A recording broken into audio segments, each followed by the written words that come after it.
Assalamualaikum warahmatullahi wabarakatuh. Bertemu lagi dengan saya Denny Makarim dari DHM Partners. Teman-teman sekalian, kali ini kita akan membahas pertanyaan dari salah satu rekan kita mengenai UCK. Ini ada yang nanyain nih, apakah UCK dampaknya positif atau negatif bagi karyawan? Dan apabila dampaknya negatif, bagaimana sebaiknya karyawan mensikapinya? Itu pertanyaannya. Dari pertanyaan ini kita akan melihat dua pembahasan. Yang pertama tentang fakta UCK-nya dulu, baru nanti kita bahas bagaimana cara bersikapnya. Yang pertama tentang UCK-nya. Teman-teman sekalian, UCK memang sudah diundangkan sejak November 2020 ya.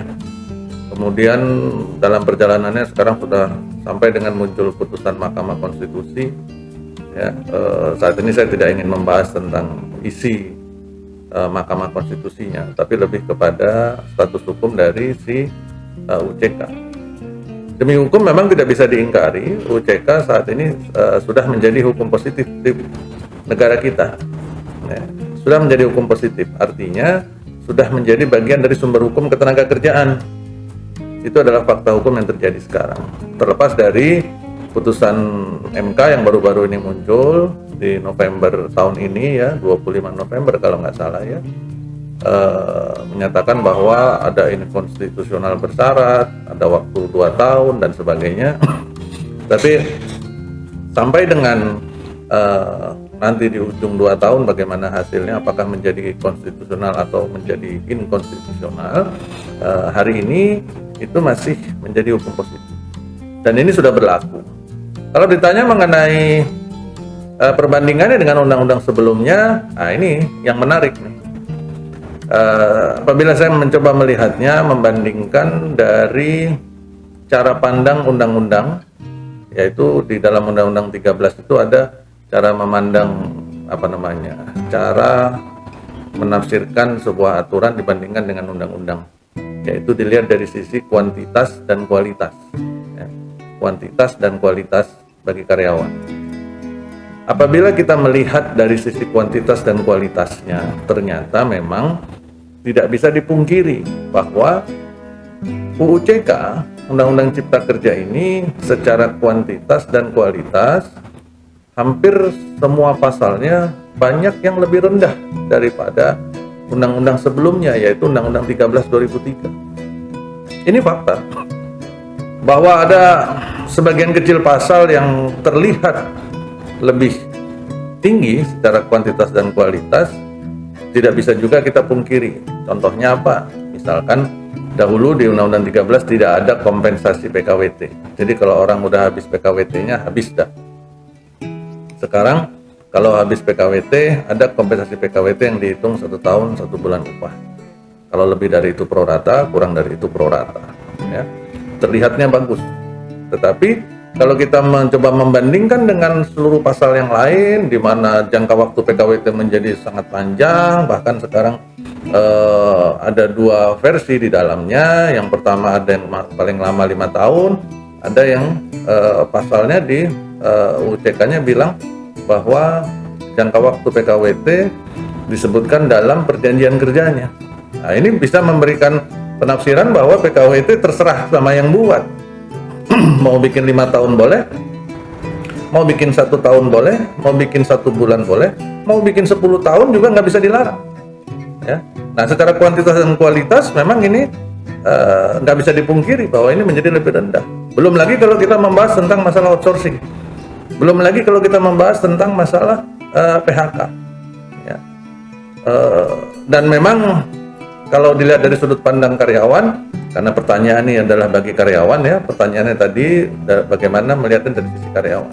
Dari sisi karyawan memang tidak bisa dipungkiri, sekali lagi teman-teman sekalian, bahwa UCK secara kuantitas dan kualitas banyak yang lebih rendah daripada Undang-Undang 13 2003. Dan memang ini menjadi sejarah baru, karena sepanjang sejarah yang saya ketahui belum ada perundang-undangan yang lebih turun daripada perundang-undangan sebelumnya. Selama ini yang kita ketahui dalam teori maupun praktek, sejarahnya dalam hukum di Indonesia itu perkembangan hukum ketenagakerjaan selalu meningkat. Jadi dari undang-undang yang lama muncul undang-undang baru, itu meningkat. Undang-undang baru lagi meningkat. Tetapi khusus yang ini ternyata jadi menurun, ya. Lebih rendah dari Undang-Undang 13 2003. Itu hal pertama mengenai positif atau negatif, ya. Nah, berikutnya tentang bagaimana sikap kita sebagai karyawan terhadap undang-undang yang memang tadi sudah kita bahas secara kuantitas dan kualitas lebih rendah dari undang-undang sebelumnya, ya. Yang pertama, kita tidak bisa bereaksi lebih banyak karena faktanya ini sudah menjadi hukum positif, ya. Jadi mau nggak mau kita harus pelajari. Itu adalah sikap pertama yang menurut saya perlu kita pahami, yang perlu kita pegang adalah karena ini sudah menjadi hukum positif, maka suka tidak suka kita, siapapun kita, baik kita itu adalah bagian dari manajemen, HR, atau kita adalah para atasan, atau kita adalah para pengurus serikat pekerja, atau kita adalah karyawan pada umumnya, maupun para praktisi yang lain. Mau nggak mau kita harus pelajari dulu isinya, pelajari dulu semua pasal-pasalnya dalam UCK ini, pahami supaya penerapannya tidak keliru. Bahwa saat ini kuantitas dan kualitasnya lebih rendah, kita pastikan bahwa kita paham perbedaannya dengan undang-undang yang lama, paham juga tentang gap yang muncul, ya. Jadi kalau yang dulu tuh misalkan di sini, kemudian yang sekarang ada di bawahnya, nah gapnya ini, ya, ini harus kita pahami. Kemudian bagi para pengurus serikat pekerja, apabila di perusahaan memang sudah memiliki PKB, maka sebaiknya maksimalkan perundingan PKB yang ada untuk mencapai sebuah kesepakatan yang menguntungkan kedua pihak.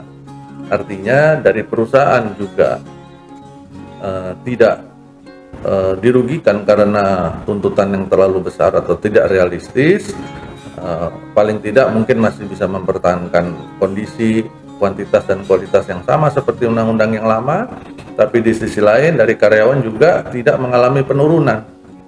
Yang lebih bagus lagi apabila bisa dicapai sebuah kesepakatan adanya kontribusi yang lebih bagus, ya. Dari karyawan produktivitasnya menjadi meningkat untuk mendukung perusahaan. Nah, perusahaan juga berkomitmen untuk mensupport dan memperhatikan kesejahteraan karyawan lebih baik daripada sebelum-sebelumnya, ya. Sehingga dalam praktek apabila ditemukan masih ada klausa-klausa di dalam peraturan perusahaan atau PKB yang mungkin berbeda dari UU CK dan masih menganut undang-undang yang lama, apabila memungkinkan itu dipertahankan, itu lebih bagus. Karena sejatinya karyawan pada umumnya pada saat mereka sudah melihat terjadi penurunan, kita ambil contoh sederhana aja ya, masalah PHK nih, hilangnya bagian dari uang penggantian hak yang 15% itu. Jadi kalau kita ilustrasikan seorang karyawan yang di PHK selama ini, misalkan total kompensasinya 100 juta, itu sudah termasuk pesangon, penghargaan masa kerja, dan uang penggantian hak, kemudian itu total 100 juta. Kalau dengan UU CK, sekarang 100 juta harus dikurangi 15%-nya, berarti dikurangi 15 juta, sehingga sekarang si karyawan hanya menerima berapa itu? 85 juta, ya. 85 juta. Tentu sebagai individu, karyawan pasti akan merasa resah. Karyawan yang akan menghadapi PHK, dia akan merasa resah karena dia merasa bahwa sebenarnya selama ini haknya yang dia harapkan itu adalah 100 juta, sekarang dia hanya akan menerima 85 juta. Di sisi lain, teman-teman si karyawan yang masih berada di perusahaan dan belum terkena PHK juga menjadi resah karena mereka berpikir bahwa nantinya pada hari saya akan di PHK di kemudian hari, apabila undang-undang ini masih berlaku, maka saya akan menerima hanya 85 juta, lebih sedikit daripada undang-undang yang lama. Maka keresahan-keresahan ini pasti akan berdampak baik langsung atau tidak langsung terhadap tingkat produktivitas di perusahaan.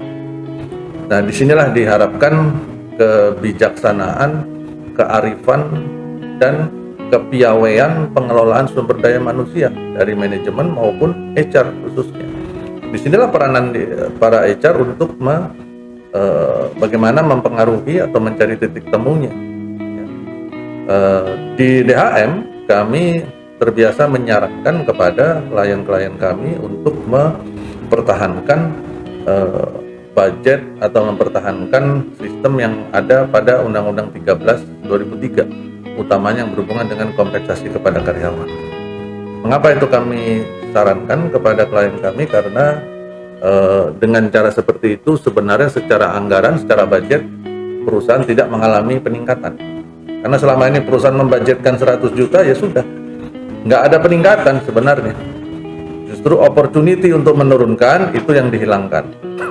Tetapi menghilangkan tadi 15 juta, menghilangkan opportunity 15 juta tadi, dibandingkan dengan keresahan dan tingkat produktivitas yang akan semakin turun karena karyawan yang semakin resah dan keluarganya juga semakin cemas, itu nggak sebanding, teman-teman sekalian, nggak sebanding.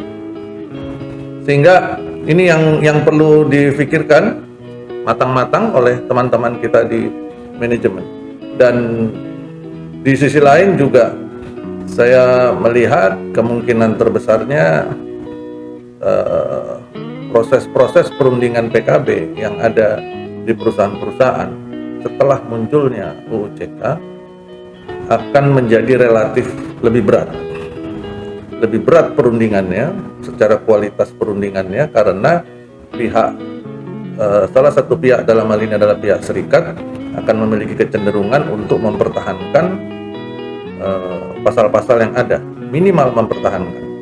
Sedangkan dari sisi yang lain, si perusahaan berusaha menekan, mengurangi kualitas dari pasal-pasal yang ada di PKB dengan mengatasnamakan UU CK. Ya. Dan ini sangat berat pasti dalam konteks perundingan PKB. Ini yang perlu dipikirkan. Ya. Begitu kurang lebih supaya teman-teman baik dari serikat maupun dari manajemen bisa mencoba mengambil pelajaran sehingga teman-teman karyawan yang banyak itu tidak akan menjadi korbannya. Bagi kita karyawan pada umumnya akhirnya saya menyarankan supaya benar-benar kita pelajari UCK pasal-pasalnya dan penerapannya di lapangan supaya kita tidak salah melangkah, tidak salah mengambil keputusan, dan kita tahu bagaimana harus bertindak pada saat bertemu dengan oknum-oknum tidak bertanggung jawab di luar sana. Demikian, terima kasih, semoga bermanfaat. Saya Dhani Makarim dari DHM Partners. Assalamualaikum warahmatullahi wabarakatuh.